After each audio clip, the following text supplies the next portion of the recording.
So David left Gath and took refuge in the cave of Adullam. When David's brothers and his father's whole family heard, they went down and joined him there. In addition, every man who was desperate, in debt, or discontented rallied around him, and he became their leader.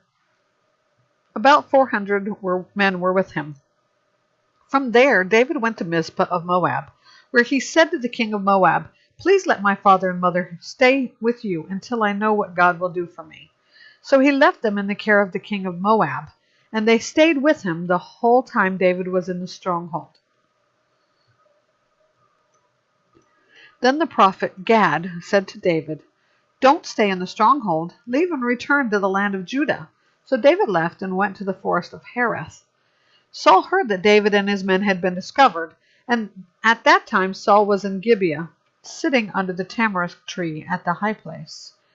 His spear was in his hand, and all his servants were standing around him.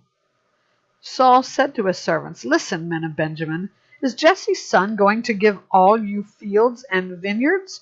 Do you think he'll make all of you commanders of thousands and commanders of hundreds? That's why all of you have conspired against me. Nobody tells me when my own son makes a covenant with Jesse's son. None of you cares about me or tells me that my son has stirred up my own servant to wait in ambush for me, as is the case today."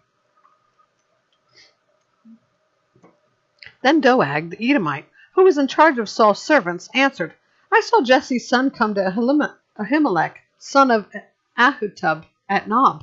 Ahimelech inquired of the Lord for him and gave him provisions. He also gave him the sword of Goliath the Philistine." The king sent messengers to summon Ahimelech the priest, son of Ahitub, and his father's whole family, who were priests in Nob. All of them came to the king. Then Saul said, "Listen, son of Ahitub, I'm at your service, my lord," he said. Saul asked him, "Why did you and Jesse's son conspire against me?" "You gave him bread and a sword and inquired of God for him, so he could rise up against me and wait in ambush, as is the case today." Ahimelech replied to the king, "Who among all your servants is as faithful as David? He is the king's son-in-law, captain of your bodyguard, and honored in your house. Was today the first time I inquired of God for him? Of course not. Please don't let the king make an accusation against your servant or any of my father's household, for your servant didn't have any idea about all this." But the king said, "You will die, Ahimelech, you and your father's whole family."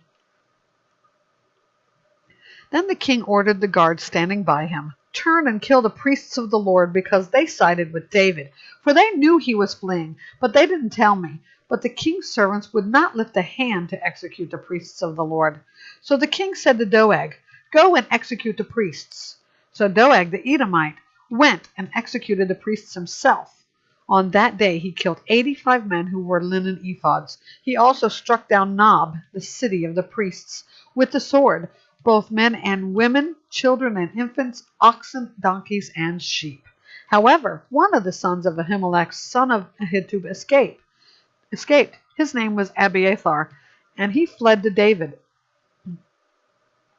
Abiathar told David that Saul had killed the priests of the Lord.